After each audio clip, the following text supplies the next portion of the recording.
Software is dematerialized. Those aren't mountains. And starts running on a mobile device. They're waves.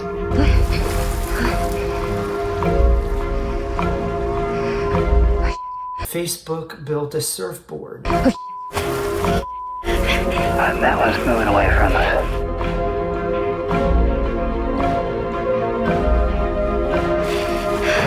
We need the recorder.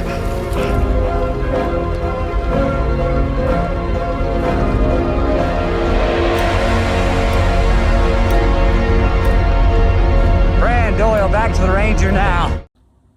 Yo, welcome back. Happy to see everybody, and hope all is well.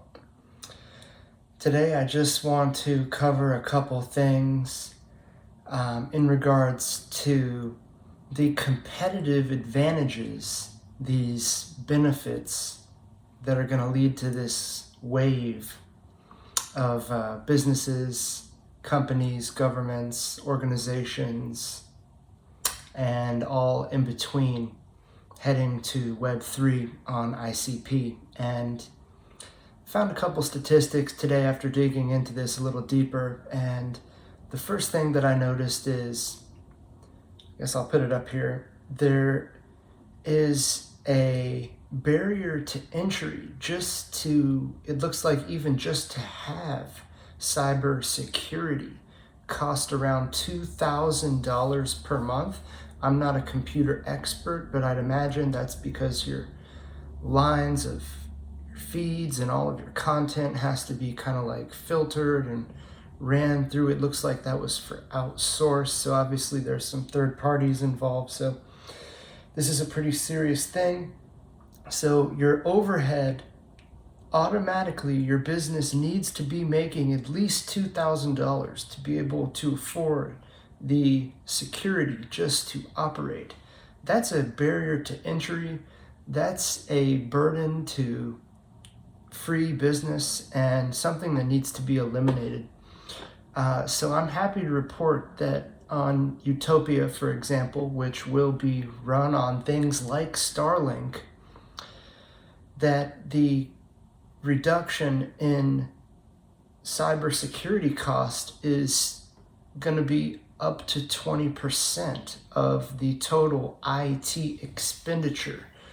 And that's a tremendous amount, but for me, more importantly, it's relieving that barrier to entry so people on the low end of economies can benefit Web3 in addition to the little to no startup costs, which leads me to the announcement from Nvidia, which is interesting that Nvidia was plotting these mega achievements, but now has circled back to something that sounds like a knockoff of Caffeine AI. Somebody correct me if I'm wrong, but it looks to me like Nvidia is excited about something that is that really is just wouldn't even be anything to announce. It would be a non-announcement on the ICP front, and they're making it sound like quite a bit of news. Here's the clip. Meanwhile, Nvidia is making a somewhat unusual move, releasing a new AI audio generator today that they're calling Fugato.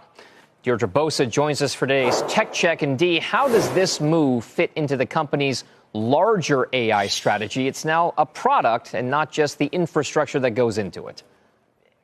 Exactly. It raises a lot of questions, which I'm going to get to. But first, I want to show you this thing. Fugato is the type of generative AI product that I can't just tell you about it. You have to actually listen to it yourself. This is what it spat out in the demo when the user prompted it to create a saxophone howling, barking, then electronic music with dogs barking.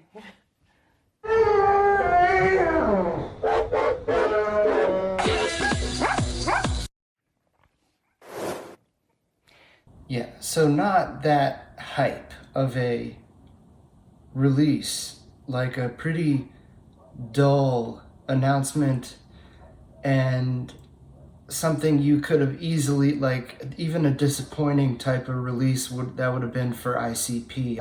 They're calling it a moonshot, like operation, trying to and they don't know what is going to come of it.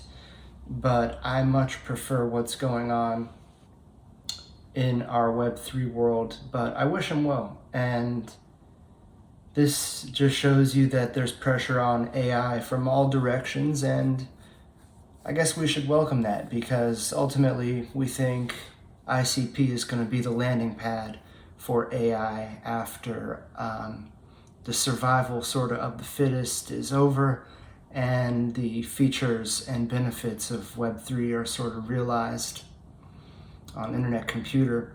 Thanks for watching, everybody. Have a great rest of November, and I'll see you in the next video. Make this note: don't become a victim of yourself, even if you have to fight the enemies that are within yourself. Forget the thief in the alley that's after your purse. What about the thief in your mind that's after your promise?